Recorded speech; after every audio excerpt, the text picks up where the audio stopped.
Uy, may pasabo ang Lolo Zalde nyo. Mayong adlaw sa atong mga suking tigpaminaw nga Bisaya din ha. Ug syempre sa mga kababayan nato sa tibuok Pilipinas. So ayun na nga, may pasabog ang Lolo Zalde nyo. Oh, ayan.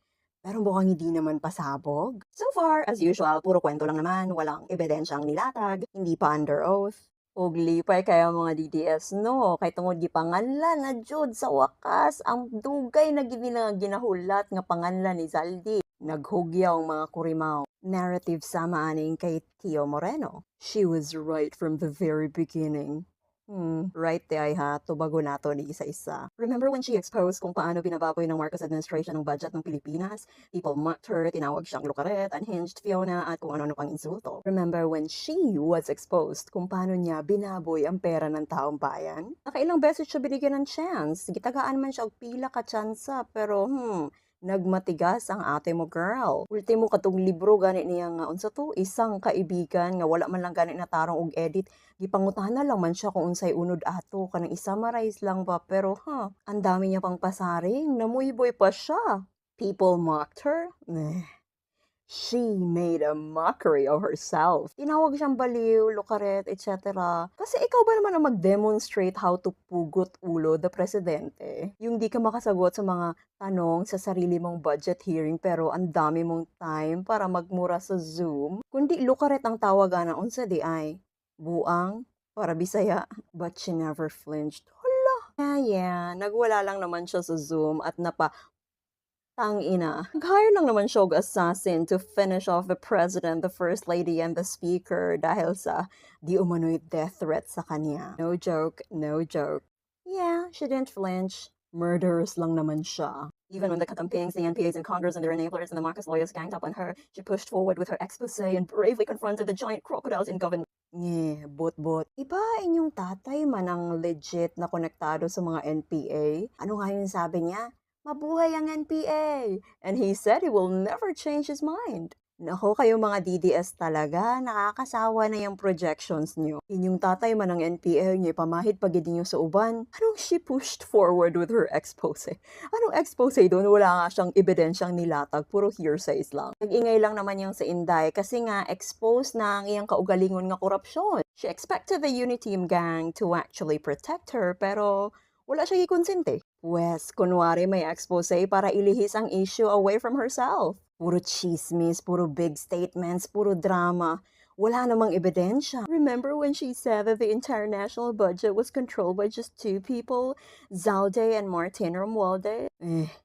Pirti manggani nilang lipaya, hawak kamay pa. In the marriage of convenience, habang binubudol nila ang buong DDS gang to vote for a Marcos. Uniteam sa pagnanakaw sa kaban ng bayan. If di ba naman siya na corner, malamang robbery in tandem ang ganapan. Hasta pa mangganing lipaya sa Unithieves, samtang naghilak ang tibuok Pilipinas knowing the history of Marcoses, kabalo sila nga dapat dili makabalik ang mga Marcos. But Inday and you, DDS, made it happen even whilst knowing the consequences. Expose your face, huwag niyo ako ma-eme-eme dyan. Remember, walang Zaldico kung walang Romualdez. Walang Romualdez kung walang BBM. Walang BBM kung walang Sara Duterte sa Uniteam. Walang Uniteam kung walang...